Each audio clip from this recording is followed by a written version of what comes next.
Test, test, test.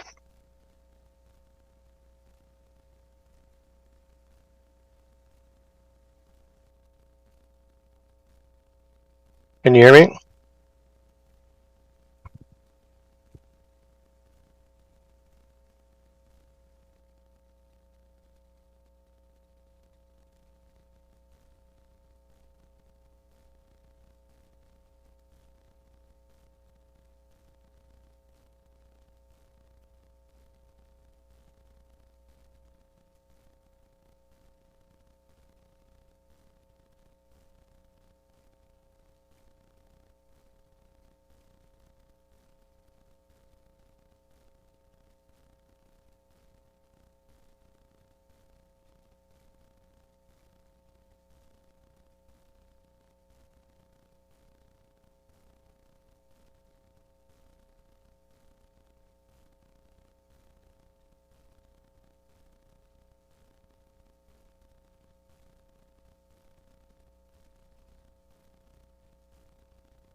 Maybe it just doesn't show it if we have the recess on. Like this doesn't do everything. Okay. Testing.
Good evening, everybody, and welcome to the Design Advisory Panel meeting for March 14th, 2024. And we'll just get going here. We've had an agenda put out. Everybody's seen the agenda. Are there any additions to the agenda to note? Nothing. Okay, can I have a motion to accept the agenda as presented? Kevin, seconder. Ken, all in favor? Great. Okay. And we had one set of minutes to go over this evening, and those are from January 11th meeting. So is there any issues or concerns about those minutes? Okay. Can I have a motion to accept the minutes as presented? Motion from somebody? Ken, seconder. Kevin, thank you. All in favor? Great. Okay. We can move on. And so we have two presentations this evening. The first is on a property on Nichols Street, and Caleb Horn, our city planner, will give it an introduction. Go ahead, Caleb. Thank you, Madam Chair.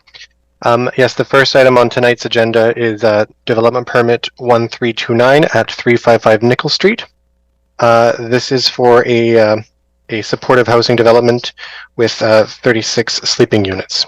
The subject property is zoned Community Service 1, and the relevant design guidelines are the general DPA design guidelines and the South End Urban Design Framework and guidelines. One variance has been requested to reduce the front yard setback from 6 meters to 4.8 meters. And I will turn it over now to the applicant. Go ahead, and Maris, I think are you presenting? We are presenting as a team, so I'll introduce Joan and Andrew, who will kind of introduce. I'll just start my slideshow, introduce the project from the nation standpoint, and then followed by Bianca, who's here, yeah, and Lucia, who will be presenting landscape, and then followed by the end by myself for architectural components. Excellent. You can go ahead and share your screen anytime. Right. Thanks. Give me 30 seconds here. Well, where did we go?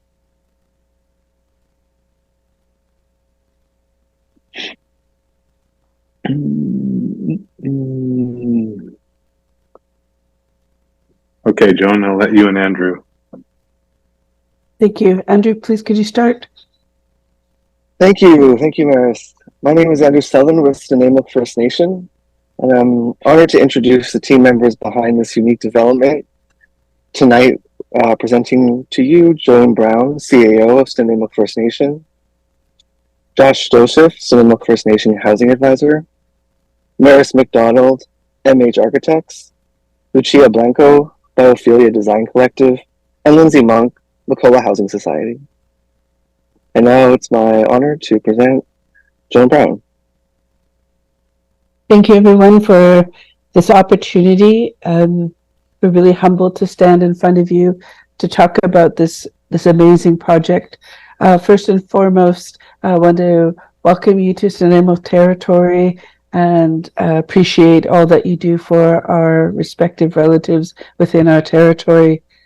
This unique project, really, like the ancestors before us, is really trying to find a way to support the most vulnerable. In our perspective, those that have such scars to the depths that these vulnerable residents have, we need to find a path forward to speak to some things inside. What we know to be true is that nothing we build, no programs we can design, can speak to that deep healing that's required. So we move beyond speaking to the emotion or the intellect and finding that path forward through all of the senses. And this is what this design is really attempting to do, to find a path that the residents are going to begin to trust and feel supported and loved. So initially, what you look at, and you can see the location of 355 is, it has the most beautiful view of the waterfront. So we want to make sure that our family members that are staying there can really see the water and go back to the awe of Mother Nature and really begin to feel at home. Because we all know that those that are street entrenched really will tend to gravitate towards the natural world as opposed to individuals, humans, because they don't trust us yet. And so it's our hope that if we speak to and develop enhance the senses, that we'll have that initial first step to healing. So in addition to the visual effects of the location, we're going to draw our attention back to the land herself. And this is where the natural landscape is really going to play an integral part to the healing. Bianca is going to speak to the landscape. However, I just want to underscore the fact that what we're falling back in terms of the medicines is something that has really evolved over thousands and thousands of years. So the medicines that we're choosing are really going to speak and promote that deep healing for our families that are there. In addition, the other thing is, I know it's important that street presence, and what we've come to is Hulkaminam, a phrase, Itinoe. And what Itinoe means is, I am here. So that's going to be on the side of our building facing Nickel Street, so that everybody that's passing is going to have a chance to really think about, what does that mean, I am here? And from my perspective, it means that the land, I am here. The ancestors, I am here. The residents, I am here. Because all three in our hearts and mind have really been invisible. So we want to give them that voice for just, again, to feel comfortable and welcome in the community. We also want to make sure that we have an opportunity to take every chance to make sure that the development itself is connected to the larger community in the south end, but also the interconnectedness of the other developments in the territory that we're currently operating on. So we think about from supportive housing, transition housing, and also family housing, that this relationship that's really going to create a space for our family members to start to heal, and as they heal, to continue to that next phase, whatever it is. So the support services, again, are going to be built on from an ancestral lens. And so this built environment and the landscape combined is really going to promote a different way of being with each other, and more importantly, with the land herself, because we feel that that's where the first important step is for that deeper healing. And certainly be helpful, happy to speak to anything in more depth, but that's just an initial kind of a background of our approach to this amazing development. Thank you, Maris. Thank you, Joan. I'll pass it over to Bianca. Thank you, Joan. Thank you, Maris. Good afternoon. My name is Bianca Bodley. I'm honored to be speaking today about the landscape for this project. This design has evolved in close collaboration with the Sinamux First Nation, whose ancestral land this project is located on, and MacDonald Haggerty Architects. Over the past 2 years that I've been working on this project, I've had open ears and an open heart to learn from the nation.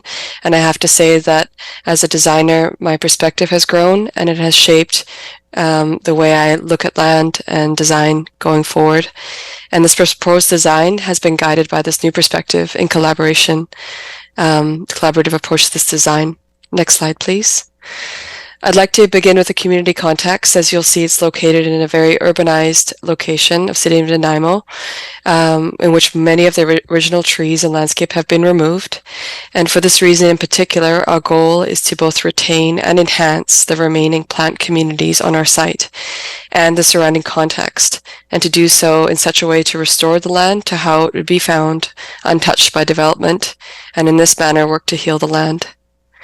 Our process of selecting the planting communities, or as we'll be calling them, the families, were carefully chosen with the nation in according to their medicinal properties and symbiotic relationships with the existing coastal communities on the site. Next slide, please. Through this project, the intention was to create a landscape that could be read as one, bringing together the supportive housing units, the single-family house, and the community park to the east. I'll begin with introducing you to the existing and new forest communities at the site and the neighboring properties. The largest trees on the site are big leaf maple and Douglas fir, the largest tree being the big leaf maple, which sits at the heart of the park space. You'll notice an increasing number of big leaf maples paired beside its family members for support. We've also introduced Arbutus menziesii to pair with Douglas firs as they are found together in nature. We've also introduced a western red cedar in a central location at the entrance off of the alleyway to 355 Nickel. We will be directing all of the site water towards this location to provide the cedar tree with as much water as possible. The western red cedar is a sacred tree that represents nature's resilience. It's used for wound dressing, to clean the skin, as well as many other traditional uses, and it's a very important tree to this project. Next slide, please. This is a close-up of Nickel Street frontage, in which we've paired Arbutus menziesii as well as the Douglas firs. And the Douglas firs, as well as all of the plants that we've chosen in this site, have medicinal benefits for the users on the site, for the inhabitants of the site, and for the people in the community. I won't go into the detail of each one, but they all have very specific reasons why they were chosen. Next slide, please. Along the south border of Nickel and the single-family home adjacent, we've planted a grove of dancing trees, otherwise known as Populus trembuloides. These will provide summer shade as well as beauty as they move in the wind. We've underplanted them with Saskatoon berries, as this is how, again, they're found in nature, and the berries can be consumed and are rich in antioxidants. Next slide, please. Between the park and the single-family residence, there are several badly topped Douglas firs. One of them needs to be removed to make room for parking, but the others we've supported with more Douglas firs family members around them. Next slide. This is a high view of the mass plantings that we've chosen for the site, and we were taught by the nation that we need to have a large enough representation of each family to have a significant impact on the land and the inhabitants of the land, which is what directed our design. Next slide. These are just close-ups of the understories. The understory to the dancing trees is fireweed and hardhack. Next slide. At the southwest corner of the site, we've supported the trees with their local understory, the evergreen huckleberry and Oregon grape. Next slide. Along the property line, we've underplanted with the native dogwood trees with the indigenous woodland plant palette, which is symbiotic to the soil and sun preferences, including salmonberry, ladyfern, stink currant, and broadleaf plantain. Next slide, please. This is an overview of all the different zones within all three properties. Zone 1 being the single-family home, 2 the supportive housing, 3 the various gathering spaces on each property, 4 the parking spaces, 5 a meditation area, and 6 the main entrances from the alleyway and the parkside. Next slide. Here we look specifically at 355 Nickel. And as you enter from Nickel Street, you'll see a boardwalk, which leads you to a generous entry space. Down from that boardwalk, you'll see staircase that will lead you to a circulation path, taking you to the rear of the property where the majority of the communal activities will take place. Off of the alleyway entrance, you'll notice that there's a pedestrian entrance. And to the south side, there is a garbage and recycling pickup beside an off-street parking spot.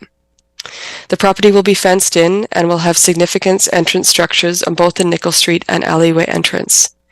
The required parking for 355 Nickel was able to be accommodated on the park side, allowing for more green space and community space on the 355 Nickel site. Next slide, please. This is a close-up of the gathering space for the users of the supportive housing, including a ceremonial bowl, and the intention is to connect the users with nature so that they can begin to heal. Next slide, please. This is the main entranceway off of the alleyway, which we feel many of the residents will be using as their primary entry. This is a very important space in which you walk over a boardwalk, over a river, and in a very intentional and ceremonial way to cross over into a safe and healing space from the public space behind you. You're now crossing over to something that feels like you're coming home to nature and to healing. Next slide, please. In this slide, we are illustrating the way in which we are redirecting water on the site. There's a natural slope from Nickel Street down to the alleyway, and we will be using this grade change to allow water from the buildings as well as from the land to flow naturally with grade and feed the indigenous plants that are on the site. Next slide, please. In this slide, we're looking at the both the park and the single-family residence and how they're interconnected through a pathway. And so the landscape feels like one piece of land, but the uses are separate. And there will also be the same fencing separating these two properties. Next slide, please. This is a close-up of the gathering space for the single-family units, and you'll notice that there's also a pathway which will connect you through to the park, but it'll have a private path and a private gateway for that sense of security between the two spaces, but the landscape will feel continuous. Next slide, please. This is a close-up of the ceremonial space, of the gathering space in the center, in the heart of the park, which is at the base of the beautiful big leaf maple tree. It's circular in nature to enhance community and gathering, and with a sense of communing with nature, and also allow for kids to play in the space as well. And there'll be connecting pieces woven throughout the landscape. Next slide, please. This is to draw your attention to the welcome gateways, which are very important for us to give that sense of entry. They'll be located at the entrances to the park and the entrances to the Nickel Street supportive housing. And the woven fence will be both beautiful and create that sense of enclosure that's required. And finally, the play aspects that we have woven in through the park using natural logs. I'll pass it over to you, Mars. Thank you. Thank you. So I'll touch into the architecture. The architecture plays a little bit of second fiddle to the amazing work that we've done with the landscape on this site, and we've tried to keep the building footprint obviously as small as tight as possible, while still facilitating kind of the program that was needed for the site as well. And then kind of talk about some of the subtle elements that we've incorporated that we're working with the nation with currently as well. I just wanted to take a note, just to step back to that we you know, even though we're talking about 355 Nickel and its address is on Nickel, it's a very fast moving street, as everybody knows. So we kind of created this main entrance off of the lane that then slowly started to absorb properties below it to make this beautiful kind of sacred garden entrance that's this beautiful threshold to this space. It's quiet, it's pedestrian friendly. And I think it's a fairly unique opportunity. The program of the building, I'm going to keep this fairly short. Obviously, it's a supportive housing. We have, you know, all the usual accoutrement for that. In terms of the form of character, we're trying to keep the palette very simple. We're using kind of white corrugated as the main backdrop. And these white corrugated panels we're planning on rotating them just 90 degrees just to have a subtle shadow line for each unit, basically. So each unit has a bit of identity to it. And then also with kind of ancestral teachings of the four major elements of the nation's teachings, the water, the island, the sky, the mountain, with some plasma cut panels. And then a couple of renders kind of showing some of these elements and some of the landscape work. Obviously, it's not, it's as best I could do at the time permitted for rendering some of these kind of atmospheric areas.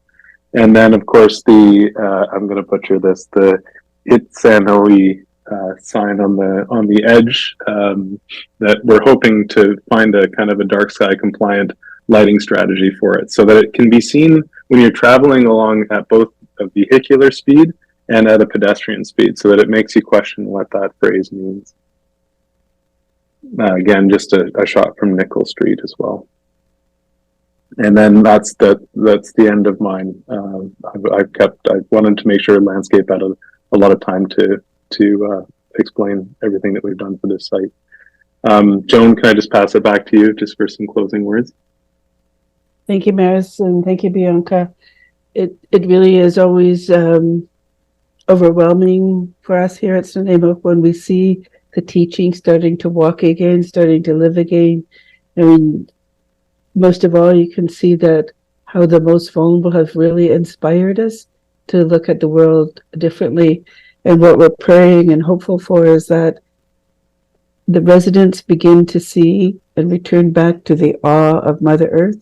That's an ancestral way of being, is despite the difficulties that we're enduring, we have to walk through. It's an old people's perspective, is that you survive the trauma, you rebuild, and you thrive again. So we're really confident that just thinking about how beautiful that landscape is, that's going to inspire others to walk differently with each other and provide that support and love to each other the way that Mother Earth does. And really, at the end of the day, we think about the diversity is really where the resiliency comes from. So it's just amazing from our perspective how it's really come together as such a small footprint, and hopefully it's a model that others can follow. Once again, thank you very much for your time.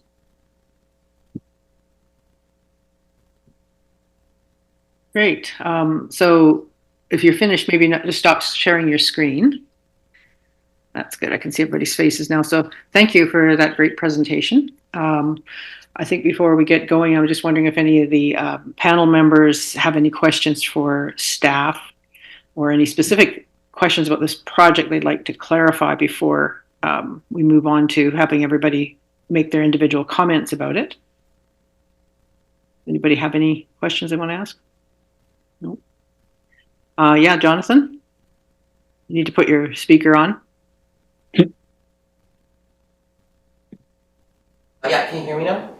Yeah, we can hear you. Just a question about the single family residence. Is that like a part of the supportive housing complex, or is that like an independent resident and you're kind of redoing their landscaping? I just was a bit confused at what's happening there. I was just wondering if the city or if the planner had any feedback on that. Yeah, I don't know if Maris did that or one of the city staff. I was wondering the same thing actually. Joan, do you want me to just, or actually Joan or Lindsay, do you want to explain that one? Thank you, Lindsay. Yeah, so the single-family home at 364 Halliburton was purchased by BC Housing for this project.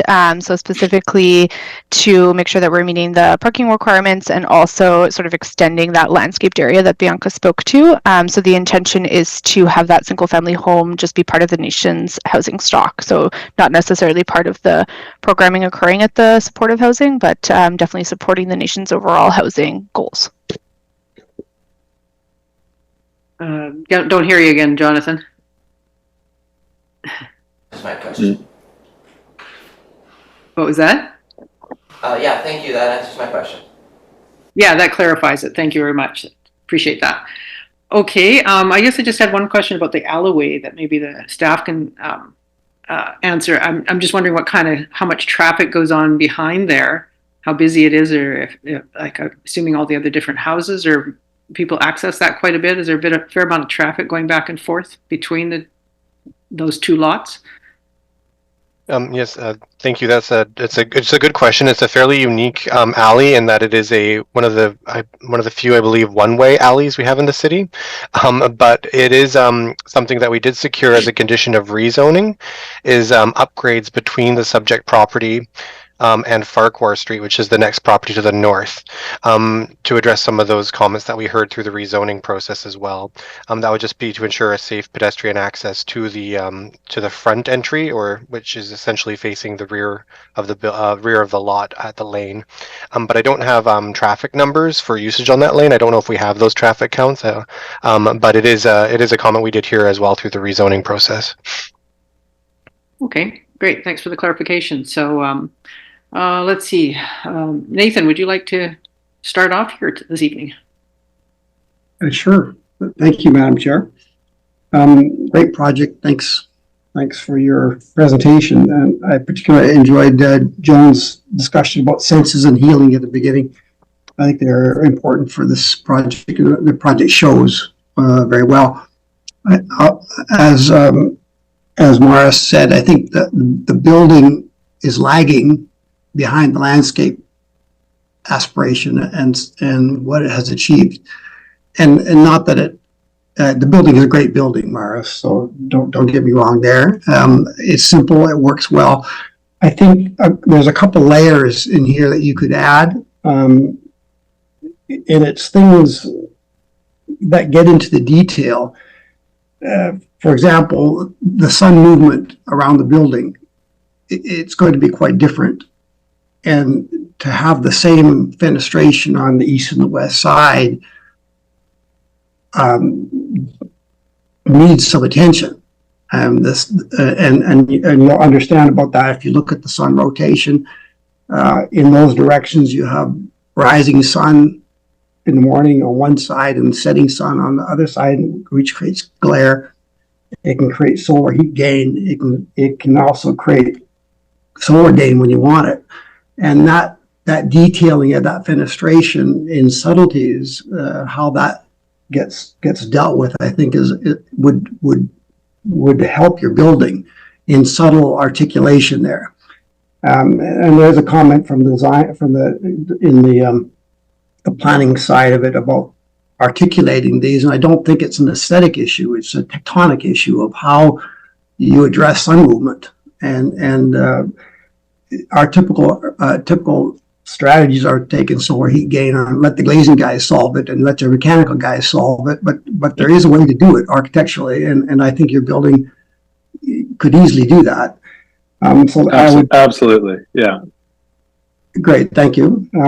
So that was one layer. The other layer is natural lighting within the building, and I mean the units look great. They have windows, but the corridors are dark, and they don't have natural lighting in, and that's an arrival point. I mean everything works so well.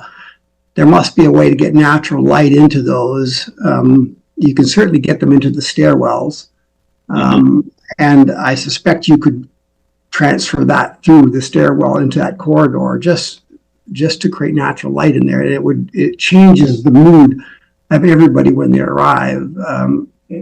And getting back to the comfort and healing, I think those are core issues that could help with improvement on that. That's all. Thank you. Thank you. Those are all great suggestions, and some of them we're already kind of considering into design development too. So the stair core actually is a really good suggestion of just figuring out how to, maybe there's an alternate solution to actually increase the glazing in the exit. But I'll definitely look into it, because that's basically the only opportunity to bring natural light into that corridor. So I think it's a good suggestion, and I'll definitely investigate that. Great. Thanks, Nathan. Angela, would you like to go ahead? Thank you, Madam Chair. Yes, thank you to the panel, the presenters. I'm humbled and honored to be able to make any comments on this supportive project for our communities, and obviously very culturally significant to see this through. And we've obviously spent a lot of time up to this point, so congratulations on getting here. As far as the building's concerned, I do really love Nathan's comments. I was going to say something about the windows and the canopy, but I'm not an architect, so I'll just support those comments there. The project talked about using the outdoor space, the great patio outdoor space, as a teaching, and also the other outdoor spaces as teaching tool areas. And I wondered if that patio space might lend well to having some kind of weather protection, outdoor weather protection on the patio area. Just if there are going to be teachings outside and patios, it's very wet through the year. So if that might enhance the usability of the space, just thought I would put that out there for consideration. And the other part of it too is with my only other comment actually is, well, I have two more, is just the connection of the site is really important. Moving the two lots together, acting simultaneously as one. I thought maybe the laneway might do well to have some sort of visual connection on the ground, some kind of painting or textural connection between the two lots. I thought that might help that connection piece. And the other one was the fencing along Nickel. I know I noticed staff had suggested to remove the fence and put in natural vegetation hedge or whatnot. But I was wondering, that fence is continuous with the rest of the fence being weaved as willow, is it? Is that correct? Mm-hmm. Yeah, okay. That's correct, yeah. Okay. I just reading the South End design guidelines, it talks about having fencing as an art piece, and because it is willow fencing and woven and it has the wave through it, I felt like maybe that's actually public art that is supported in design guidelines. So yeah, I would support maintaining the fence along the front on Nickel Street. As an art installation. So yeah, if I may add to that, the intent of the willow fence in its curved form was also to accentuate the feeling of water, which is represented also in the building. So it's kind of that layering of those, the woven materials, and the weaving itself being, part of Indigenous culture, and that's also a very important piece. And the fact that it's from the land, it's a plant that's being basically creating its form, but also with the beautiful aspect. So it's like a mixture of art and form, I guess, art and function. Yeah, I think it would. It obviously pulls the rest of the fencing together, and I think it appears as though it would be beautiful art form along Nickel Street. So that is all I had, and thank you very much. Thanks, Angela. Let's see, Kevin, would you like to go ahead? Yes, thank you, Madam Chair, and thank you, Joan and Bianca and Maris, for your wonderful presentation. I could really feel the love in the presentation. I tell you, very rarely do we have an applicant come in and do the landscape concept presentation first, and it brings back memories for me. Probably one of the best projects I ever worked on where a client came to me and asked me to design a house for him on a beautiful waterfront property, and all he brought into me were landscape concept coffee table books with landscape concepts, nothing with reflecting the house. And he said, well, that's my job. And so Bianca, I really want to commend you on a wonderful job, and Joan as well with that. And I think everything, there's very little concerns that I have. I would support Nathan's comments and also Angela's comments, how they presented them. I agree with Angela. Any sort of link of texture you can carry across the laneway from the walkways, I think might help to sort of expand and connect the properties. I agree with the fence along Nickel Street as well. I don't think we should remove that. The staff comment about garbage enclosure screening, maybe Maris give some care to that. Maybe try to use materials or textures that are in harmony with the form and character of the building, as well as possible screening there as well. Aside from that, like the siding is really nice. I like the form and character of the building. I'm not as strong about some of the Nathan's concerns. I think the minimalist approach, the simple form and character, really works for me. Staff made reference to strengthening the roof line, and I don't agree with that. I like the clean line along the top. Especially, Maris, you said that the material of the main cladding is sort of like a metal white. Is that? Yeah. So it is metal. That's correct. We're trying to use like a fairly deep corrugation so that we get a shadow line to it. Yeah. So that we can just use that as a texture that we play with back and forth. Yeah, and being that it is sort of a more of a metal, that'll be better, because a pet peeve of mine is always that cat flashing and the staining coming down onto abrasive surfaces. So if you do have a material like that, that'll work. So I like the clean lines. Nathan did make some good comments about how the sun throughout the course of the day from the east around, and maybe give some thought to that, and also providing light into the corridors. But aside from that, I think you guys have really hit a home run with this project, and Joan, your involvement as well with the history and everything. I wish we had more projects like this, and again, I could really feel the love in this project from all of you, and I think it's going to be something that I hope proceeds very quickly and very well done. So thank you very much. Great, thanks, Kevin. And Hillary, would you like to go ahead? Sure, thank you. Yeah, thank you to the presenters for the fulsome presentation, and to the panel for all the comments so far, which I concur with. Yeah, I really think this is obviously next level landscape design. The amount of attention to detail that has gone into this is pretty clear. And it's a really exciting project to see happening, so I just thank everyone involved.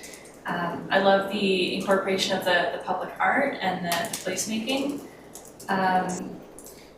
I noted that there was a staff comment about accessibility at the entrance of the building, and that just was something that I wondered, especially with the boardwalk feature. If you do have people with mobility challenges, just making sure that that's a safe feature. But I do love that idea of the creating the gateway and crossing over to the safe and healing space. I think that level of mindfulness is really clear with this project. There is bike storage noted, so I'm glad to see that, and I think it's really cool that you're activating the alleyway space as sort of the main entrance. I think that's an excellent choice, and I also agree with maintaining the fence along Nickel, just given the state of Nickel, the speed that cars are traveling, and it's I can see why at least a little bit of fencing along Nickel would be a wanted feature for this project. I guess I wasn't totally clear on the public park aspect, like if that sacred garden space is going to be accessible to the public, and in the past it has been like the South End Community Food Forest, and a lot of love went into that space, and I know it's been neglected over the past couple of years, so excited to see that space reactivated, and if it is in a way that the public is able to access even better. But yeah, I think I'll leave it there. Thank you so much. Thank you, Hillary. And Ken. Well, thank you, Madam Chair, and thank you for this presentation. I used to drive along Nicola for many years, and I always wondered, how this area on the south side of Nanaimo was never developed, and I didn't realize until I served on this committee that a lot of it belonged to the First Nations. And so I'm glad to see that you've taken a giant step with this project and really building up the streetscape along Nicola. As I look along your elevation, the Nicola Street elevation, I was just wondering, you have an arch there, and as well as a sign on the building, you might have the crest of the First Nation on that archway. It's certainly a nice symbol that you have, that you could put on the archway, and it indicates to someone then that it's a First Nations development. And I really like your sacred garden and the link to this building. And I thought, and again, I think someone else mentioned that you should probably emphasize a pathway across the lane. It could be like a crosswalk, but certainly you could use your pathway as part of this crosswalk that sort of makes it a stronger tie across between the two properties. For the building itself, I really like the simplicity, and I agree with Kevin. It's being simple. The elevations, I think,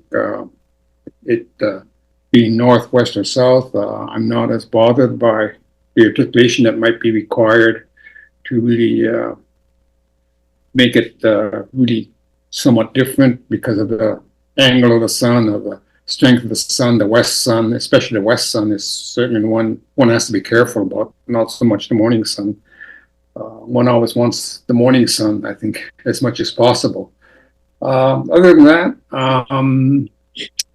the only other comment was I noticed on your, I think, overstory of the inventory of trees. I don't think the first pictures are Western red cedar.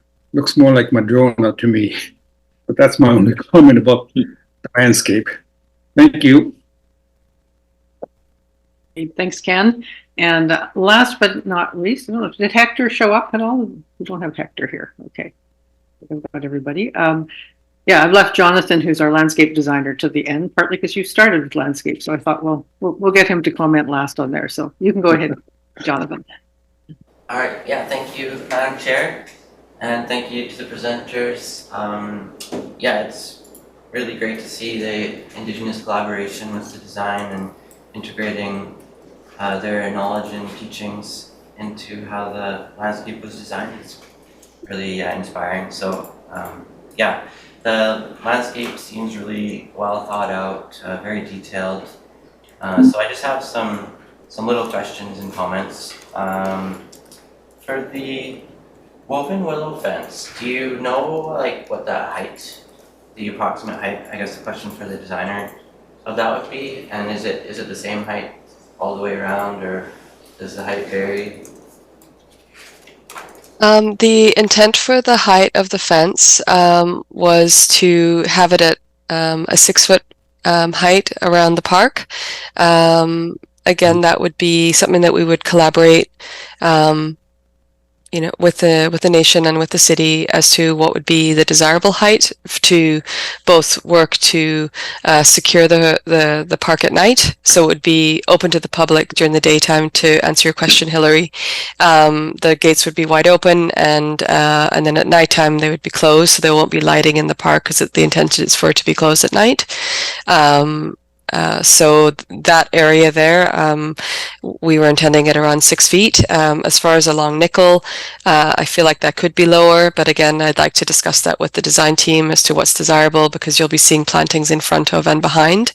So I think 4 should be substantive enough. And then between the neighboring properties, like the residential neighbors, that would be a full 6-foot height. So I think if that answers your question. Thank you. So yeah, I think like a 4-foot high fence along Nickel Street makes sense. So yeah, I don't quite agree with the staff comment about removing the fence there. I think the woven living willow would be a good feature on Nickel Street. But yeah, maybe 4-foot height so that you can see over it and it's not blocking views to the building. Mm-hmm. That would be a good thing.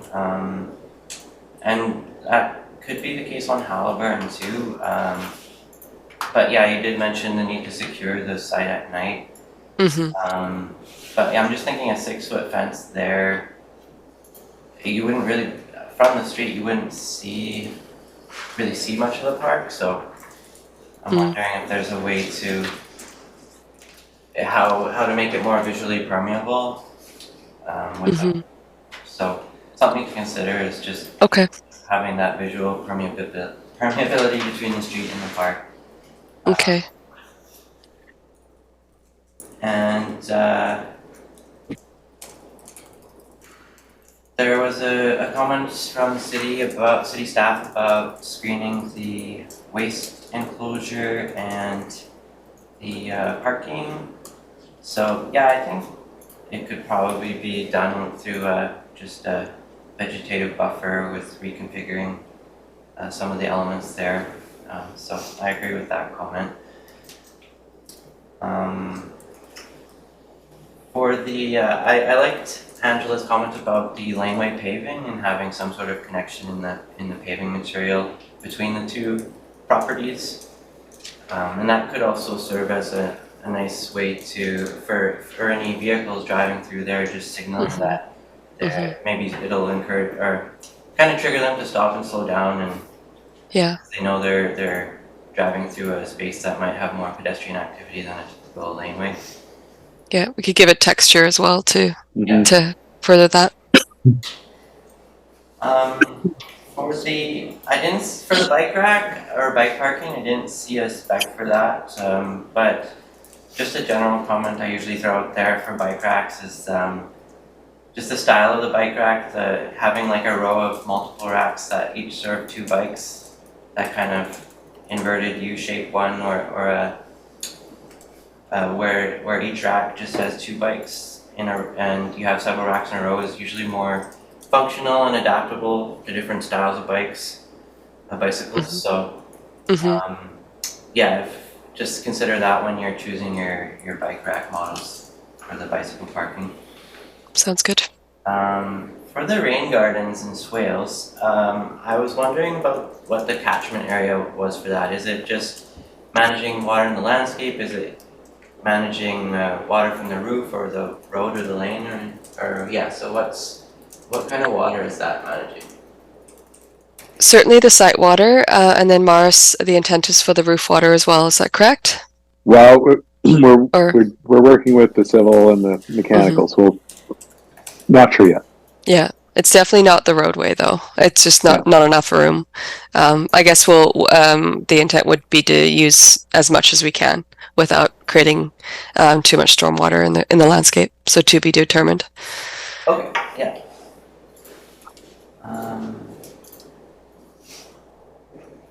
And then just a few comments on some of the plant species. I know that like cottonwoods and the trembling aspens can have pretty aggressive roots since they're pioneer species in the forest succession. So I guess just be careful with those because the roots could create a lot of maintenance issues with the pathways and any piping in the rain gardens and even onto the neighbor's property.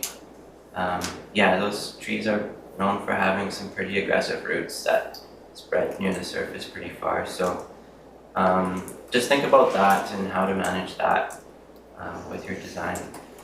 Okay, yeah, we might consider root barriers, like adjacent to where we want them to stop spreading. Yeah, thanks for those comments.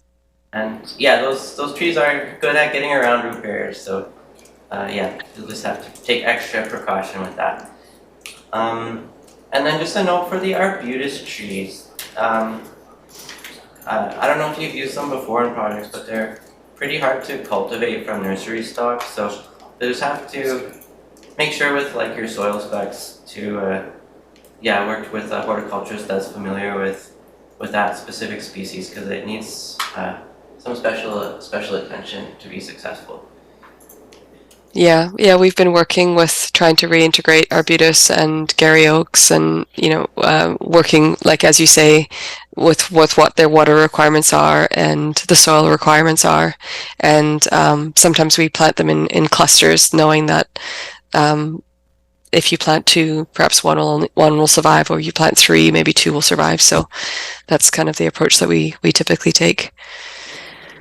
Okay, yeah, thanks for clarifying that. And yeah, that's all my comments. Thank you. Great, thank you, Jonathan. It's great. Well, I don't have much to add after all that, but I'll maybe just reiterate a couple points. But first of all, I really want to commend you on your presentation. It is the first time in the years that I've been sitting on this panel that somebody has started with the landscape, and I think it's a great idea. I mean, but we're always talking about building and just plunking it down, and I love this. It's like the land starts it and the building grows up from it, and so really appreciate that the way you approached this project. So thank you very much for that. In terms of the form and character, I have no issues with the building. I concur with Nathan on his comments and Kevin. I just had one question about the mural, however, and the text on the 2 sides on the east, or the north and south ends. I like that idea. I'm just wondering if you were going to add any color or have another graphic in addition to the text, or just text. So we have reached out to a fairly sophisticated kind of like they're a sign designer for Vancouver events. They do some pretty interesting kind of backlit ideas and stuff like that. So we're just kind of weighing a bunch of different options, but absolutely, like one of the ideas also, like if we don't end up lighting it, then it would be probably the similar color of that kind of deep red, so that it'll punch away from the building a bit, also with an offset. So whatever we do, there'll be some sort of shadow element or some sort of well, basically a shadow element no matter what.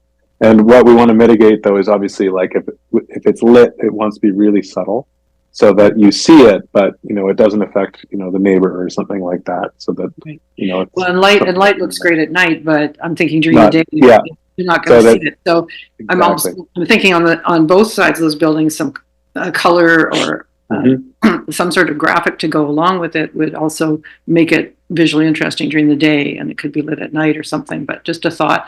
Not sure if you're aware as well, the city does have a public art working committee through the culture department that are certainly happy to get together with you and talk about designs or give any feedback. Okay. You'd like. So I'm on that committee, so I'm just giving a little Okay. boost there. But anyway, just thought if you're interested in accessing their help as well in that design, because I'd love to see lots of public art, and I think this is a wonderful one. It's got great opportunity to really sort of highlight the building and what's happening there and so on. So that's great.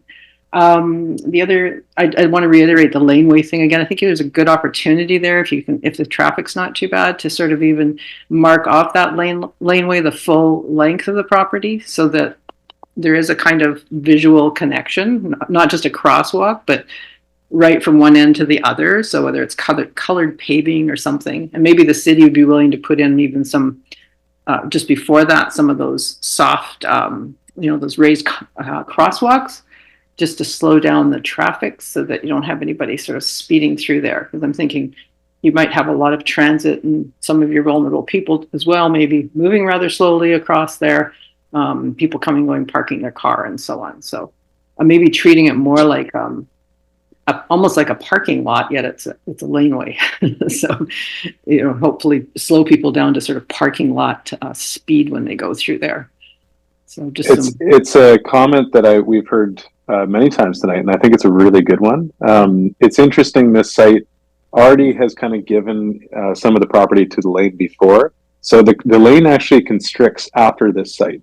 So already there's this kind of added space there, and then with the addition, there's a Modi property that's getting I don't know what's happening with it, but it's going away, and to improve the connection to. I've lost what the cross street is, but I think it's a great idea to really emphasize that it is a crossing, and how we do that, I think, should be in some sort of art or texture. Like, I think there's lots of opportunity there, and again, kind of emphasize this kind of threshold that you're passing through. So yeah, no, I think and they'll just visually put the two properties together, which would be great. Mm-hmm. Yeah. And really add to what you're trying to do there. That's wonderful. Yeah, and then accessibility. Just wondering if you're having any of your units in there are accessible for people in wheelchairs. Yeah. Okay. Good. Because I'm thinking you probably have a few people that have mobility issues and so on. Yeah, the building will. I rushed through the program, but the building will have at least, I can't remember the count actually, but at least 4 accessible units out of the 36. So. Great, excellent. Okay, and I concur with the comments about the fence on the front and the other side. So I won't rehash that. But anyway, thank you for coming in and giving your presentation here. That's great. So we just need to summarize the recommendations and do a vote. Yeah, Kevin, do you want to add something? Also, I don't think anybody commented on the variance, and I think all of us would be in support of the 1.2 meter front yard encroachment. Yeah, I was going to mention that there was that. So I haven't heard anything. Anybody want to comment on the variance? Everybody's okay with it? Okay. All right. So then I've got a number of recommendations here to add to this. So I'll just read them out to you. Consider the fenestration on the east and west facades and how these might be shaded architecturally. Is that okay, Nathan? Does that sound right? I think the term we should put in is passive shading, passive heating, and it doesn't have to be stuck on. It can just be things like a recessed window for vertical shading, and it can be very subtle. So I think the key word is passive here. Okay, so consider how to passively shade the windows.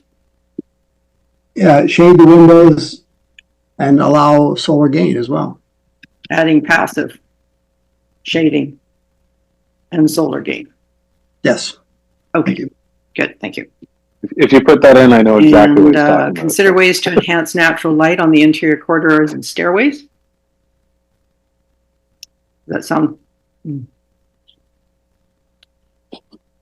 Okay, frozen? Oh, okay. Does that sound good, Nathan? Yes, that's great. Thanks. And consider weather protection for the patio area. Consider visual connection on the laneway between the lots. Consider screening the garbage enclosure with materials that complement the form and character of the building and landscape. Ensure accessible entrance from Nichols Street. Consider a visual permeable fence on Halliburton, and consider the type of bike rack utilized in order to accommodate different types of bikes. So that's 8 recommendations. Is there anything I missed, or anybody have any issues with how I phrase that?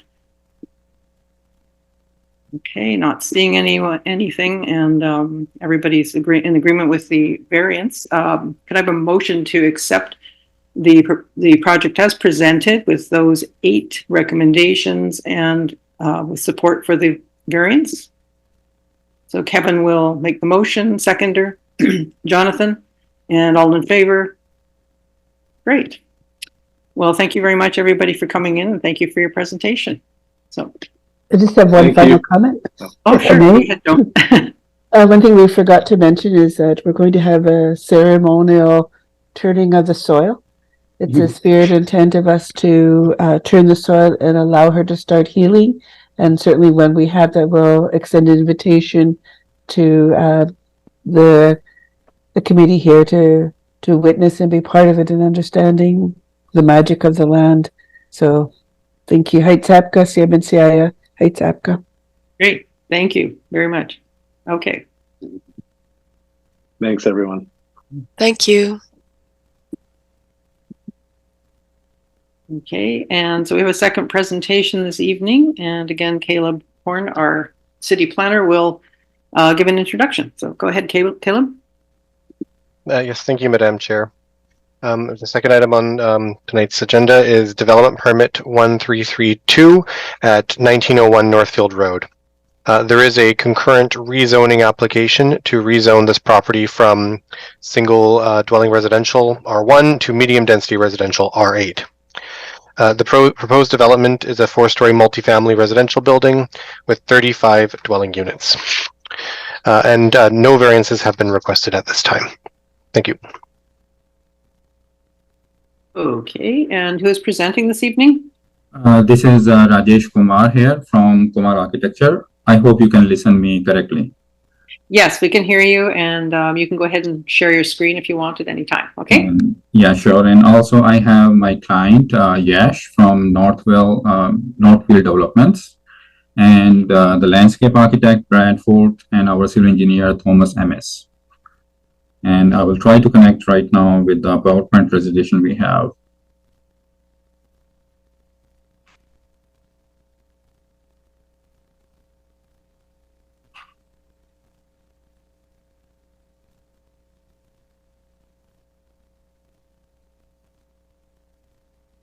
Okay.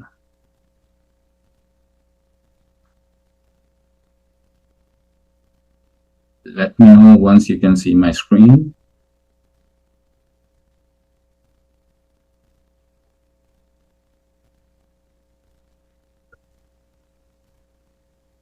It hasn't shown. Were you able to hit the share screen button in the Zoom program? Yeah, just give me a second, and I'm going to. It will take me a couple of minutes.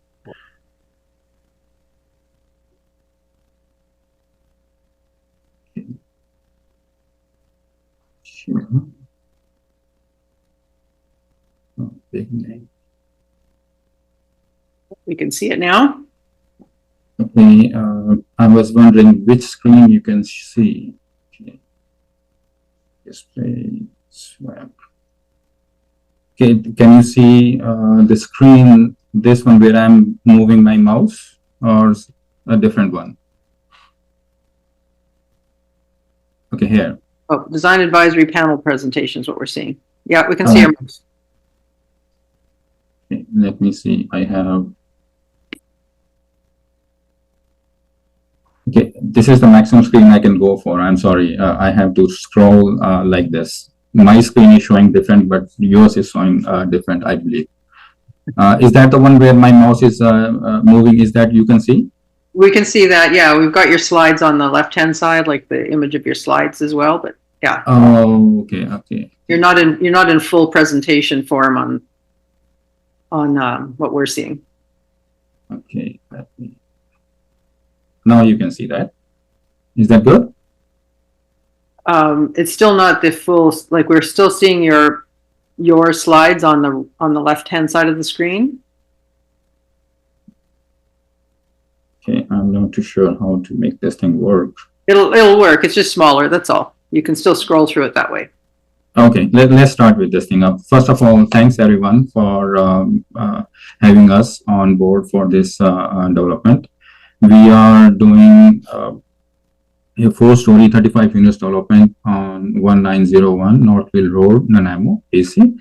And I saw the earlier presentation. It was actually a very good presentation. I'm a part of the Design Advisory Council in District of North Vancouver, and that was awesome. But now this is more towards concentrating on the building itself, not for the landscape per se. This is the site we have, and on the side we have seniors housing, 130 unit senior care onto the right, and to the south of it and to the east of it we have a single detached residential housing, and to the northwest of it and to the northeast of it, it's mostly the industrial buildings. On the northwest, it's mostly residential buildings. There you see the streetscape of what's happening in those buildings. Like we have on one side the industrial building, as I say, and on the west side we have the senior housing, which is this. So this is kind of a pretty complex building to design, because right now most of those are single detached housing, and this is going to be the first one on the line to make it a 4-story building over there. So it's quite a challenge for us to make this building happen. But I think our designers in-house team did a very good job to come up with a solution to justify for this particular land. The proposed development consists of 4 stories with 35 units and an underground parkade. Currently the site is zoned as R1 and is proposed to be rezoned to R8. On the north of the site, towards the Northfield, we have 4.3 meters of a road dedication, and also there is a 2.9 meters of right-of-way over there, just south of that road dedication. So actually we are losing quite a bit of a space from our site, and we are making shrinking our site quite a bit. Though with the building 35 units we are developing 11 2-bedroom suites, which are 1100 plus square feet each, and we are making 24 units, which are about 730 plus square feet each. The total gross area for the proposed development is 2,535 square meters, and we are looking at an FAR of 1.5. Site and the building design. So the design present interesting architectural features with use of quality materials on Main Street at Northfield Road. So what we are doing mostly on this side, and in fact, this whole building is a mix of particularly hardy, it's a pretty good material, hardy plank, and mostly in different formats, in bigger sheets, and also we are using glass to enhance the look of the building. The proposed building is primarily a rectangular shaped building divided into smaller rectangular segments, protruding out to give a relief of overall form of the character. Like these ones, they are coming out, jetting out over there to give and enhance the look of the building. This design avoids flat, toneless facades on the side elevations of the building by providing exterior projections, recession accent feature. The main side entrance lead to the rear of the lot to have a smooth entrance to the parkade and avoid any future traffic congestion and enhance overall road safety both for pedestrian and the vehicular traffic.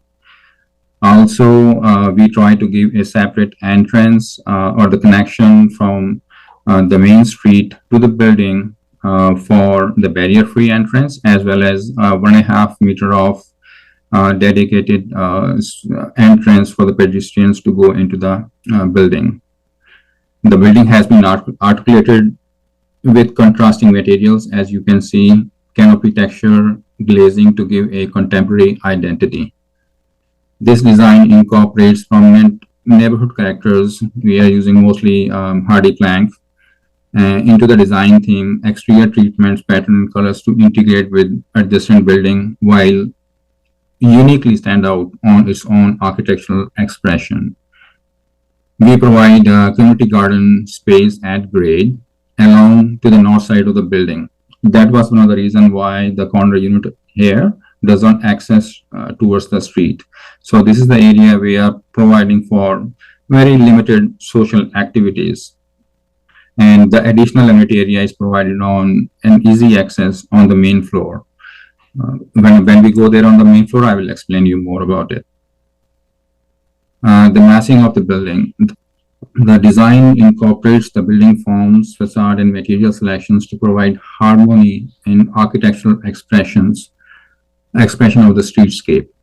Multiple sizable windows and large size balconies are designed to increase the availability of natural light into the building, into the units. The building is contemporary design with different levels of roof, both angled and flat. The exterior finishes of the building includes various siding materials, glass, vinyl windows, and balconies with metal railing. One of the things that we have seen, especially when we are designing in such a difficult site, is how to find out the entrance. So a large canopy projection at the building front prominently defines and highlights the entrance of the building. Large vertical signage on top also helps to direct the user to access the building main entrance. LED and energy efficient lighting fixtures will be installed at the building entrance to attract public interest. Barrier-free ramp is provided to the main entrance to improve accessibility. Traffic is going to be here. The vehicle access, parking, and circulation parking. It all complies to the NAMO of street parking bylaws. Parking area with the vehicular access is at the rear of the site, with 2 surface parking for visitors, which are going to be here in the front. And we are providing 12 level 2 electrical vehicle charging stations, with remaining stalls to be pre-wired and all visitor stalls to be pre-ducted for future use. So also we are accommodating bicycle storage with e-bikes on the parkade, and also we are providing bike stalls in the front entrance for as required by the zoning regulations. Refuse, recycling, and service areas. Garbage enclosure is placed at the rear of the site and conveniently accessible to residents and services vehicle. Garbage enclosure located at rear helps to control negative nuisance, including dust, odor, noise to the public. Energy efficiency and conservation sustainability. We are using energy efficient heating, air conditioning, and ventilation system to reduce building energy consumption and heat loss.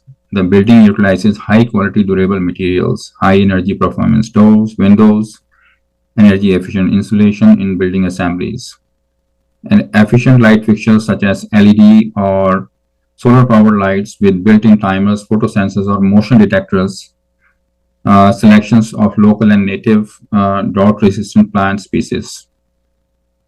Lighting strategies. Lighting should be provided to the horizontal plane while providing appropriate vertical illumination and control to ensure that there are no shadows areas, especially to areas like visitor parking, mailboxes, pedestrian routes. Main entrance door of each unit, exterior side of garage doors, internal walkways. So we are providing good lighting, efficient lighting package in those areas. Now coming into more details, we have 4.3 meters of road dedication on the front of the property line, and then we have a 2.95 meters of right of way after that. So if you see all these green marks, most of the existing trees, they are coming in there. Parking entrance is at the rear of the property here, so we have to go over there and then go all the way to the parkade. Garbage enclosure is at the rear as well. Total parking stalls are 46 with 9 small parking stalls and 37 regular parking. 2 visitor parkings are provided on grade. There are 4 short-term parkings and 18 long-term parking is provided as per the zoning regulations. I will be very quick. This is a sun and shadow study that we have done. This is the parking layout where we are going. This is the parkade and the level, and these are the small parking stalls we have, and all these are regular parking stalls. This is the bike storage. Main floor, this is the amenity area we are providing. We try to keep more sophisticated design, and the design is more oriented towards the owner. So we try to give as much area to the units as possible rather than wasting the areas for more circulation and whatnot. This is the typical second, third, fourth floor plan, roof plan. These are the elevations. So mostly the materials we are using are hardy planks, other than the metal flashings and the glass that we are using on the windows.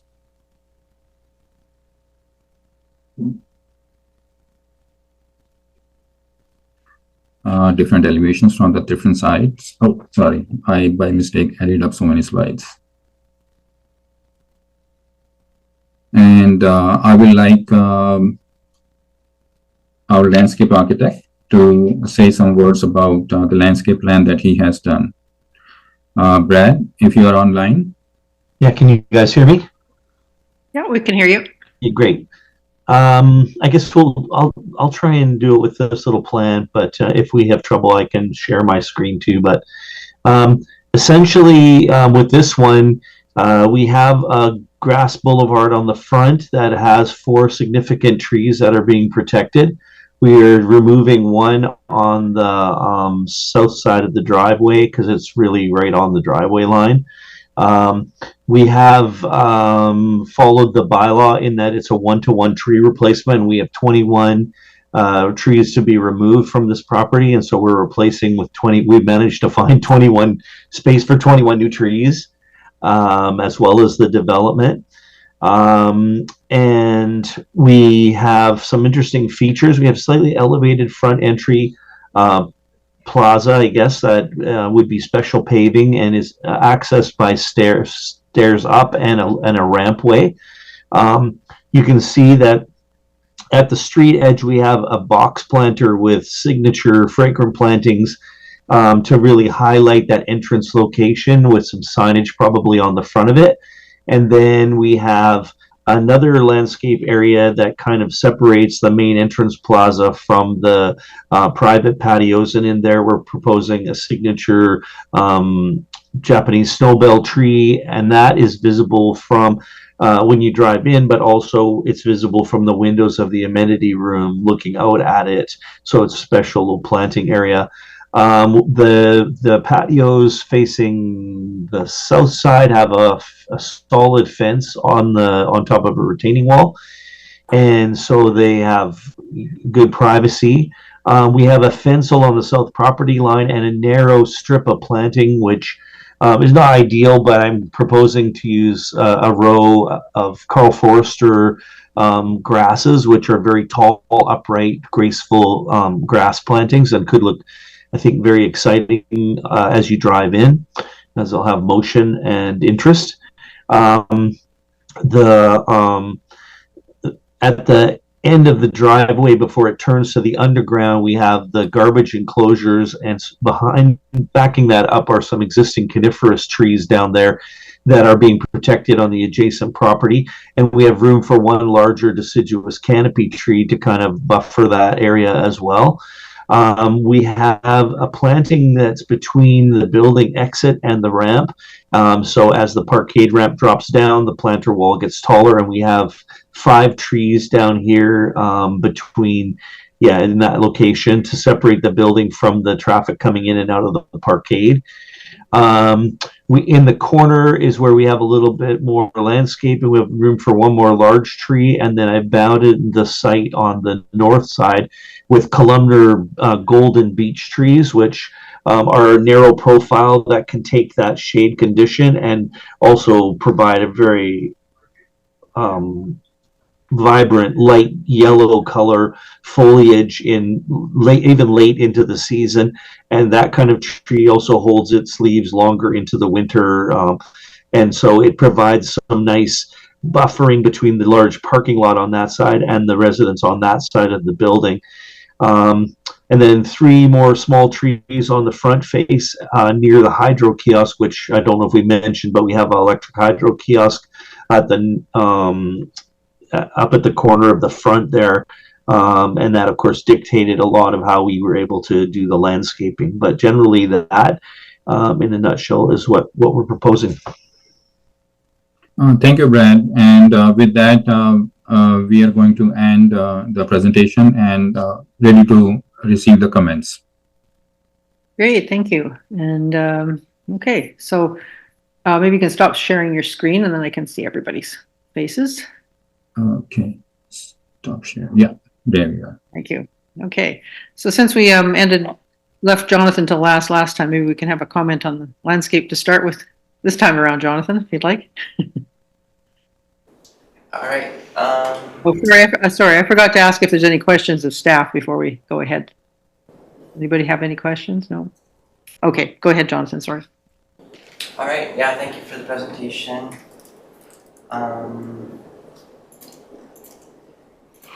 Yeah, so just looking through city staff comments, I agree it would be nice to have some sort of outdoor amenity space.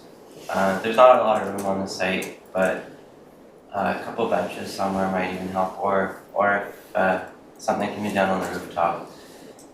So I think that's something worth looking into. I have a question for the designers. Just from the drawings, I wasn't clear where the security gate is located. I'm wondering if you can clarify that. Okay, can I answer this thing up really quick? What happened was there was a comment that came from the security gate in the front. We took that gate out. We don't want to be having that gate in the front. If I share the screen really quick. Yes, go ahead if you need to clarify with that. Go ahead.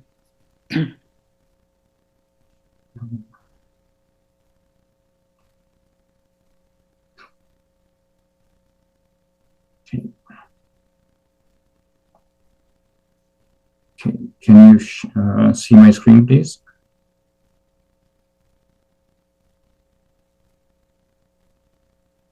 We don't see your screen yet. No. Okay. Oh, here it comes. Okay. Yeah, okay. We're getting. You've got your. Right? Yeah, can you see that? Can you see the screen? Yeah, but I don't think it's what you want us to see. It's okay. Their plan on your Zoom. Okay, sorry. For some reason, it's not showing. Okay. No, actually, I'm sorry, I just can't. But I will. For some reason, it's not showing up.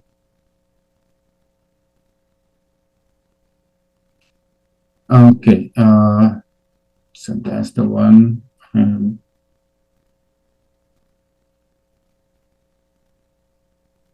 Okay, there you are.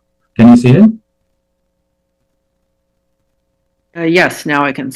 Okay, so what happened was on the site plan initially we have a gate here, which we are planning to remove it because it does not make any sense to have a gate here and then people are going all the way to access the garage or parkade. So what we have done is that removing the gate from here and putting the gate back to where it belongs, inside the garage to the entrance. So this is all open area. Is that answer your question, Kevin? Yeah, thank you.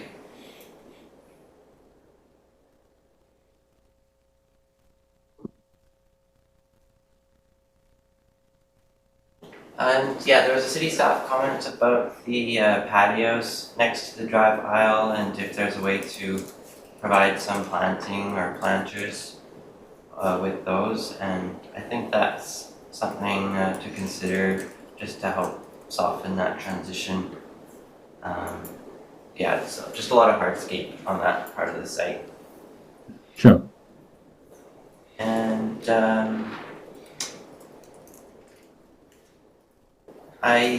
there was a staff comment about a landscape buffer for the waste receptacle enclosure.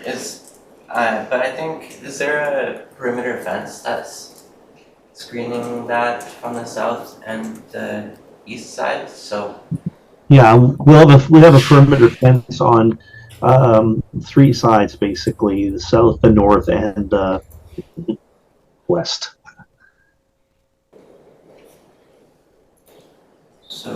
So yeah, it looks like the fencing will screen that garbage enclosure from the neighbors. So yeah, it'll also have a fence of its own. It'll be a completely enclosed, gated enclosure. okay.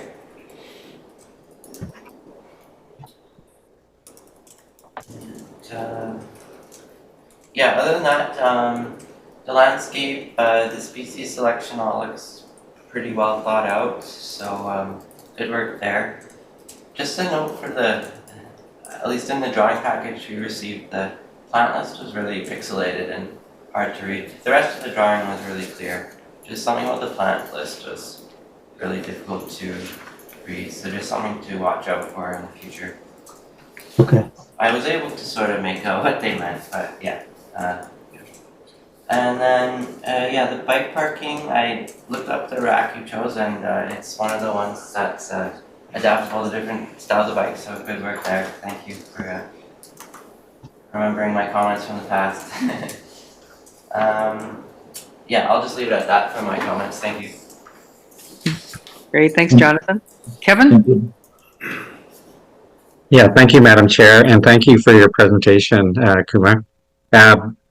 The siting of the building and the expanse of the amount of drive aisle that's required to get to the underground parking, did you look at any other solutions in your initial planning of this project to look at ways to kind of reduce that, maybe to create more landscape amenity spaces and things, because you have this entire drive aisle going down this entire side of the building and almost all the way around the rear of the building, and just curious if you looked at any other solutions to try to mitigate that.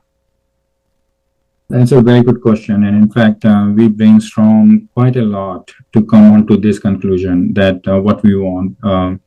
What happened was we don't want to have it the way that regularly all the designers or the architects are doing it. They have the entrance from the front going down to the parkade. We can also do that, but it creates an issue with the clash of pedestrian to the vehicular traffic. So people normally stop where there is a drive aisle and wait for the traffic to go, and then sometimes the line becomes so long that I like we are facing that kind of a problem, especially in so many multifamily where the lots are smaller and they are entering from the front. So we decided if in the future we don't want those crossing to happen, So we created the parkade at the back and entrance at the back. That was the whole reason. Yeah. So barrier free, like if you see this thing up very closely in the site plan or main floor plan, that we have absolutely segregated the pedestrian entrance of the building to the vehicular entrance. Thereby, for the safety concerns, like I wish like those clashes should not happen. And we try in our initial concepts to put where there is a drive aisle, we wanted to put the green area there, more landscape area there, because those units, they can actually go out and then use the landscape area. But because of the size of the vehicles and everything, we found, and more sustainable, we found that the building should go bottom below the grade to get all the parking required, not onto the main level. We are not getting so many parking stalls, just to be very honest with you. And going down, it costs more to the client, but at the end of the day, they are more sustainable. We can do whatever we like onto the main floor. And with that in our mind, the floor becomes 2.5 to 2 feet higher than the actual grade. So that's why these people don't have an access, and they have the fence, can't access directly from patio to outside on this side where the road is. But from the other side, yes, they can have some steps and go to the green area. Yeah, I just wondered if there was the opportunity there to, as you come down the east side of the building with the drive aisle coming down towards the rear, if you would have started sloping it sooner, you might have been able to have the opportunity to create a lot more amenity space, and you could probably put the garbage enclosure and the underground parking. You might have had some opportunity there to maybe create, especially on the south of the property where you get all that southern exposure.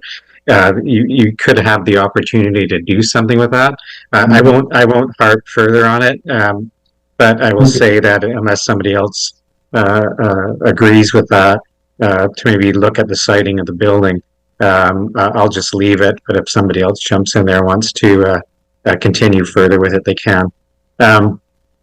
Aside from that, I agree that trying to create an outdoor amenity space, whether through the surface landscape concept or providing a green roof, which is obviously going to be very expensive. I think for this type of building, in comparison to the big building next to you, which is obviously memory loss care, where they really don't have the need as much for outdoor amenity space, but for a building like this, I think the opportunity is there to create that space. And I'm glad you moved the security gate. I think that's sort of an obvious solution for security. The screening of the garbage enclosure and using materials. Hopefully, you can meet the city's comments on that regarding the garbage and the screening. And other than that, for Brad, along the south property line, you have that very shallow, I guess, flower planter that you're going to put the grasses in. But it's going to have to, as you go into that ramp, it's going to have to form a retaining wall, correct? So and the fence will be at the top of that, right? The fence. So, and how deep is that little? Is it only like 18 inches or so? It's pretty shallow, but it should be enough for me to be able to get a row of ornamental grasses in there. Okay. And the grasses grow 5 to 6 feet, so that could be an interesting. I mean, and then you have the fence in addition to that too. I don't prefer it. I prefer if it was a wide buffer with some hedging or something like that. In this particular instance, it was a trade-off. It's not wide enough to put a sidewalk along, and it's better to have a little. Like I was able to achieve just a little bit of planting, so I thought that was better than none. Right. Yeah, it's just you see, by the time all the setbacks are achieved, the building kind of compressed. There's just not room for a driveway and a sidewalk and a planting bed. So I made some decisions, I guess. Some people might be walking up out of there too. So would you have any objection to a textural change in the surface of the material coming up to create a pedestrian walkway out from there? Because usually there is on the security door. There's also a swinging door as well to go through. Yeah, So- I think that'd be quite reasonable to do a different material change on the driveway. We're not showing that right now, but I don't think that's too onerous to put in a concrete sidewalk line that cars can drive on. It'd be flush with the surface of the driveway. Yeah, I don't think there's an issue with that. And on the inside, obviously that inside retaining wall that forms the curve of the ramp going down, there'll need to obviously be a guardrail at the top of that as well, correct? Are you going to be doing it with landscape? Well, we'll do it with landscape, but there'll be an inside guardrail on that walkway that comes out of the building. So it'll have a walkway, it'll have a guard, but on the outside, will direct you. Yeah, there's no need for one. Yeah, because it'll direct you to the garbage enclosures, right? Yeah. Okay. No, that's it. I'm fine with. Yeah. Sorry, Ben. Sorry, I think what the architect was trying to achieve here is the idea that you could come and go out of the building from either end of the building at grade and walk out around the building, like exit from the back end of the building where the ramp is, but it's completely separated and protected from the ramp. So you could come out of the building there and walk around the building to the front entrance unobstructed. So I think that's kind of an advantage, even though I got your point about maybe putting a lid over pull the ramp around more and put a lid over that. But this is, it's a different option, but it kind of does that advantage of coming out and walking around the building. Right. No, aside from that, I think I like your landscape concept, Brad. I'm fine with the form and character of the building. I like the roof lines and materials and the way you've done the entranceway. And so aside from that sighting concern and the garbage screening, those are pretty much and providing an amenity space. Those are sort of the main things for me. So thank you very much. Thank you. Great. Thanks, Kevin. Nathan, you wanted to say something? Yeah, if I may just comment on Kevin's comments, which about the driveway, and I think the architect decision to come around back is a very good one. Perhaps the strategy here is to not think of this driveway as exclusively car domain, and there's these concepts of the Wharf that we're seeing in Europe, where pedestrians really and people really get to use this thing, and the cars, they have to use it, but they're the sidekick. And there's a great spot on Beach Drive down just by the ferry where there's a fairly busy road coming up, and the kids have a basketball court right in the middle of the road, and you got to stop and wait for them to shoot their ball, but that's great. And I think the more you can claim that territory for the people instead of the cars, and think of it like that, you'll have a great success here, from textures and pavers and uses, and there's no reason why it's an asphalt place for cars. So that was just a comment on that. Thanks. Well, you might as well go ahead and continue. Okay. So that was that. In response to that point, a couple other points about, actually a pragmatic point about your roof, since we very seldom see roof plans at this stage. If you keep you've got two roof drains, if you keep the point between the two roof drains lower, as a lower cricket, you will have a much better success of having done rather a couple hundred of these roof types. If one overflows and gets plugged, it'll flow into the next before it overflows over your fascia. So just a comment there, practical comment. Thank you. Yeah, I appreciate it. Yeah. Okay, you're right. great. You have the comment I have with your building about the solar gain and the pass ideas is less of a problem for the east and west because you've got recessed balconies and they're quite articulated. But I would be interested to ask what have you thought of in terms of that configuration? You do have some windows and you have very high exposures to them. So that's one question. And the other question is a broad question. because it's a good building, Kumar, it's a great design and it's well articulated, but you are in Nanaimo, and I guess the question, what is it saying about Nanaimo?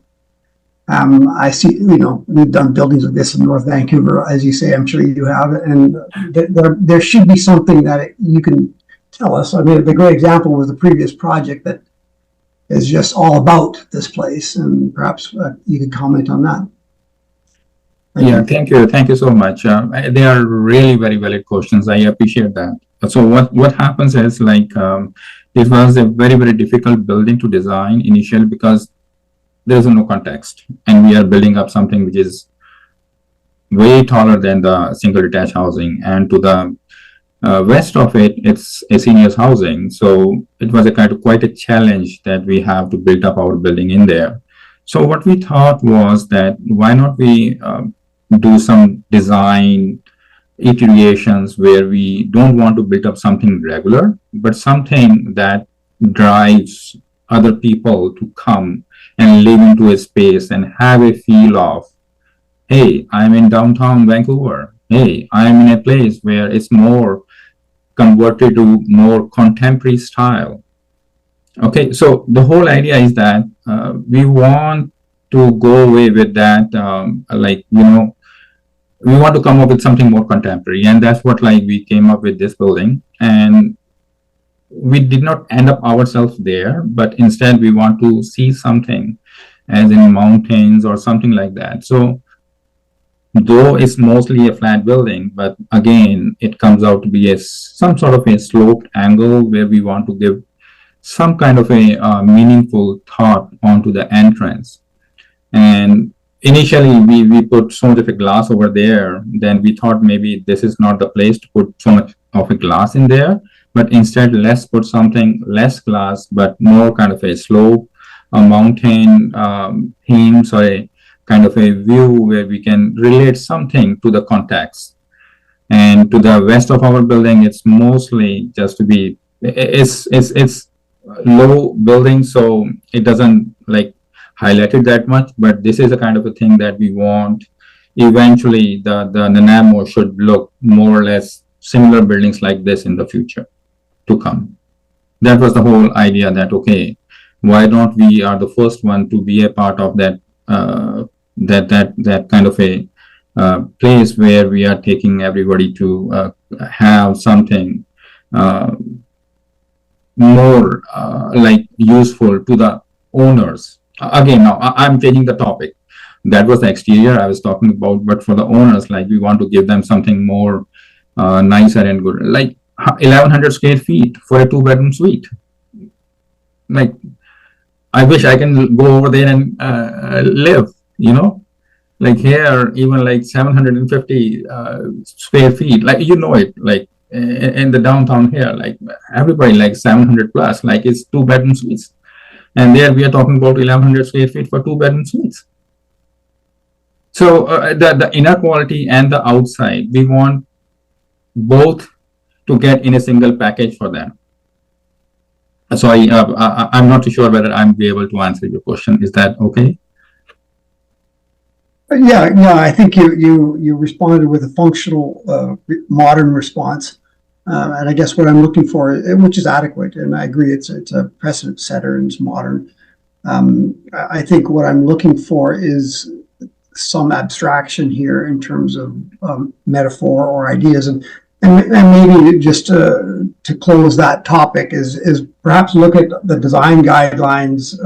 There's a wonderful section in the history about Nanaimo, which I frequently, living here, I read every few months because it just reminds me of what this place is. And there's some really interesting stuff there. It might jar you. You might surprise yourself and to give you some ideas. Yeah. So one more point about it would be light into the center corridors. You got a wonderful light into your stairwells. Beautiful features there. There should be a way to get that into the central corridors. I know exit doors are a problem for windows, but you can put windows in exit doors and stairs with some care to that. So the more light, natural light you can get into that center or those central corridors, the better. So thank you very much. Sure. Thank you, sir. Great, thanks, Nathan. Hillary, would you like to go? Sure, thank you. I feel like somewhere in the report I saw something mentioning a community garden space. Sorry, did I miss that in the presentation, or I'm not finding it in the plan? Okay, it's on the entrance on where the transformer is. So just by the side of that, on the front side. So we were actually initially thought about having the small community garden there, but then also we have a small amenity area on the main floor as soon as we enter onto the left side. Okay, cool. Yeah, I think the amenity spaces are obviously pretty limited in this area, but I understand you're constrained by the site. I was glad to see the e-bike charging station included and the EV spots. I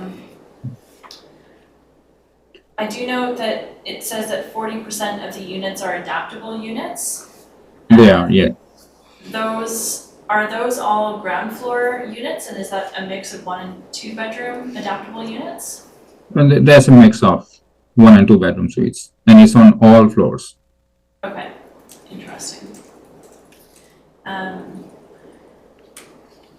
And I noted with the ramp that is added to make the front entrance accessible, it just looks like it's a bit of a tight turn on that ramp. If someone was in like a motorized wheelchair, I'm not sure, it's hard to tell from the plan, it just looked like, I did note that there was a staff comment, so I'm not sure if that ramp was in response to the staff comment about needing the accessible entryway. Yeah, this is the one that we have it right now. So from here, if you can see how we are going up and then going down. So this is the area where they are landing. So I hope Yeah, it just looks like, I don't know, that 90-degree turn looks pretty tight to me. Pretty tight, yeah. But I'm sure that there's standards that I'm not aware of, but okay, but yeah, glad to see that has been incorporated. And I just wondered, like, with the amount of glass going up the side of the building, I always wonder about like adding like pointillation to the windows so that it's signals to birds not to fly into it. Mm-hmm. And I appreciate the comments from the rest of the panel, especially about screening those lower level patios with some type of plantings if possible, because there's no separation from the drive aisle other than the fencing there.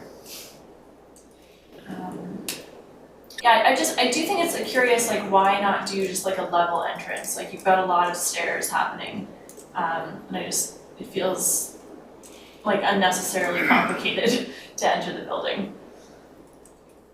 But I guess I'll leave my comments at that. Thank you. It's good density, and we definitely need it in this area. Thanks. Thank you. Great, thanks, Hillary. If you can stop sharing your screen again, thanks. Okay, and who do we have here? Ken, would you like to go ahead? Thank you, Madam Chair, and thank you for the presentation. I think this is a nice project to be along Northfield. I think it's probably the beginning of things to come along Northfield, as all those single-family houses are replaced by multi-family units, and certainly I like this project.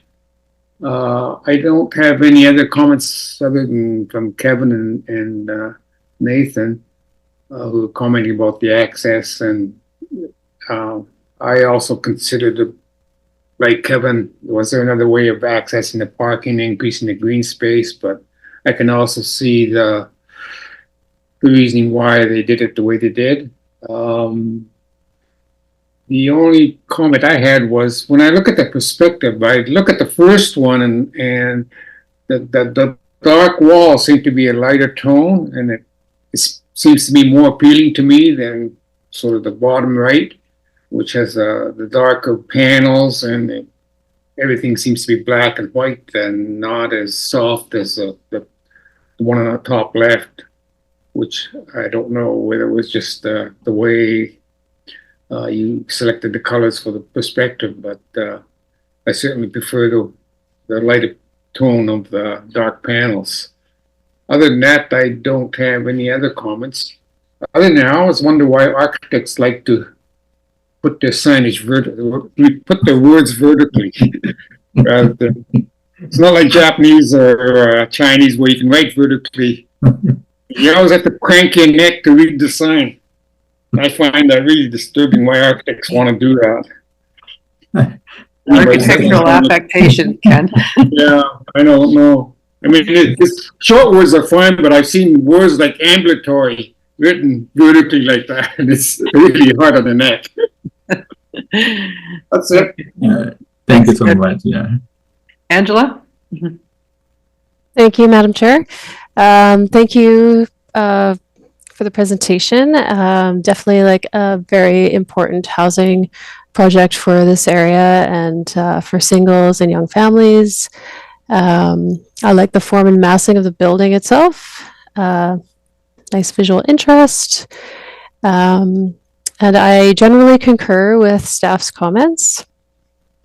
And there's just a couple of things that I would like to emphasize. Definitely feel like there should be, what would enhance the project if there was some additional programming to the entryway, sort of some sort of feature, like Jonathan said, benches or, you know, maybe some sort of nice pleasing feature, like some sort of water feature, or like Nathan was saying, something to celebrate this local area, something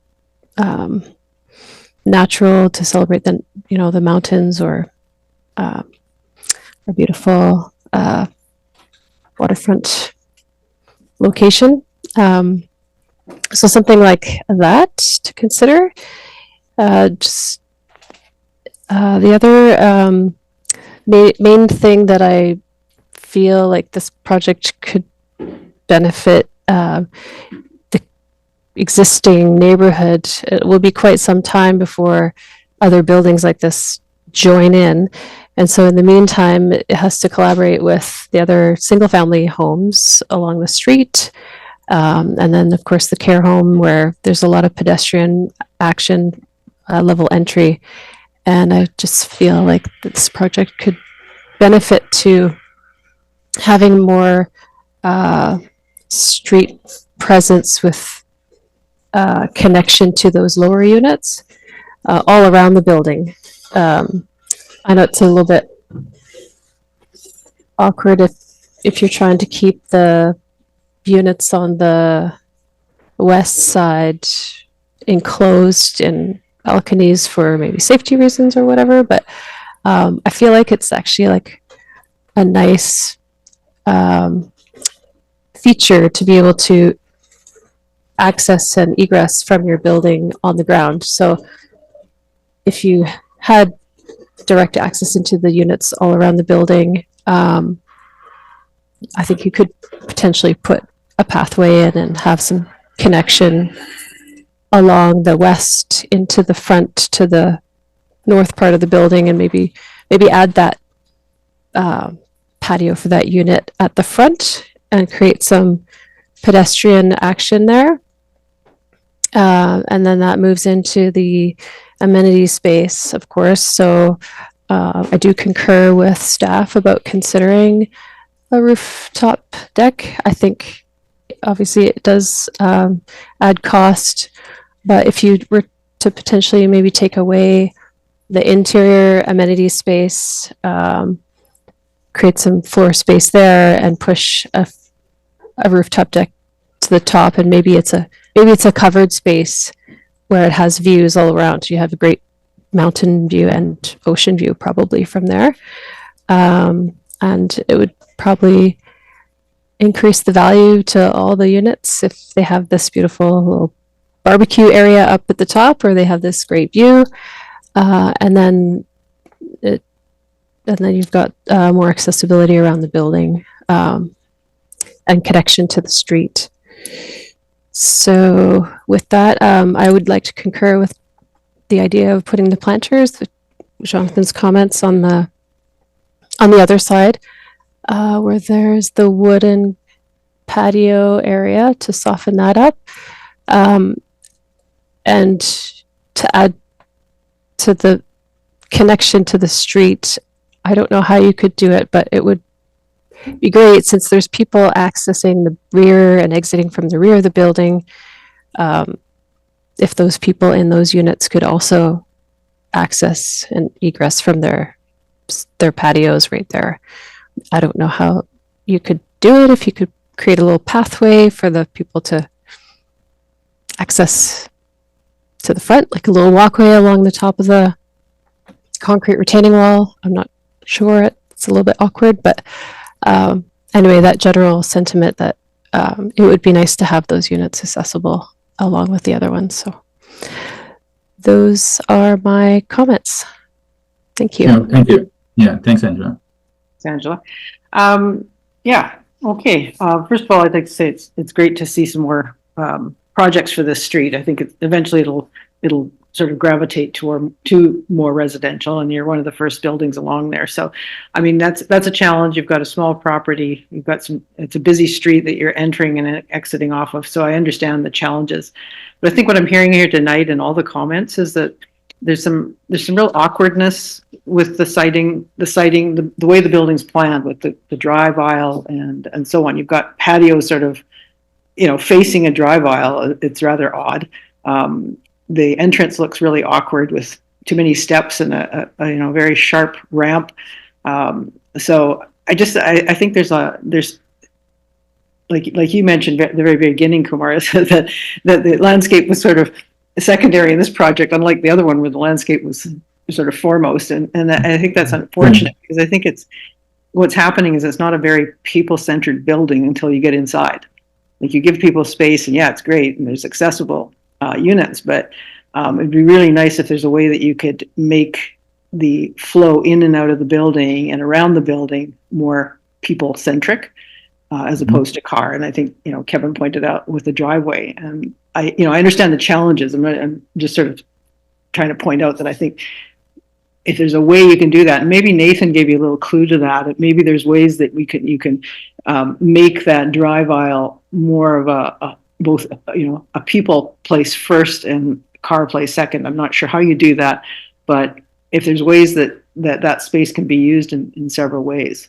So I think that would be one thing. And the other thing is certainly you need a little more amenity space. After going through COVID and people needing a place to sit outside, there's really nowhere on this property that would be comfortable to sit outside and to gather outside. And so maybe, it might be that a rooftop deck is your only option because of the way of this whole thing. That's true. It's something that I think is really important. If you want the building appealing for people, then it's got to be appealing in a number of factors. And I'm pleased to see you have a little amenity space on the first floor interior. But again, as we know with COVID, everybody, couldn't gather together or gathered together outside. And there's not really any other space nearby, like a park across the street or something like that. So you're in a kind of awkward neighborhood as well, where it's going to be challenging. So I'm not going to make that as a recommendation or anything because it's not very clear, but I think you got the message from the different comments. So really appreciate everybody's comments on it and, sort of giving you some idea of their concerns. So thank you so much. Yeah. To wrap up then, I'll just go through our recommendations here. There's no variance asked for this project, I don't believe, right? You don't have okay. So that's good. No variance. Yeah. Okay, so first of all, definitely number one, consider an outdoor amenity space either on the property or on the rooftop. And I think you've had lots of suggestions about that tonight.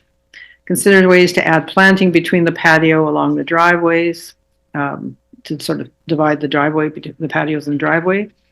I'm not sure, Kevin, if you wanted to leave looking at the siding of the building at this point or just, yeah, okay, we'll take that one off. I think just all the general comments have sort of circled around that very comment. Consider complementary materials for screening the garbage enclosure. Is that correct? There were some comments on the garbage enclosure. Okay. Consider creating a pedestrian walkway from the garage along the driveway.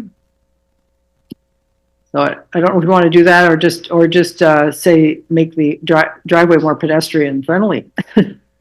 Not sure. Yeah, or even just Sorry, go ahead, Kevin. even just add that improve the pedestrian connectivity around the site, because that would deal with that as well.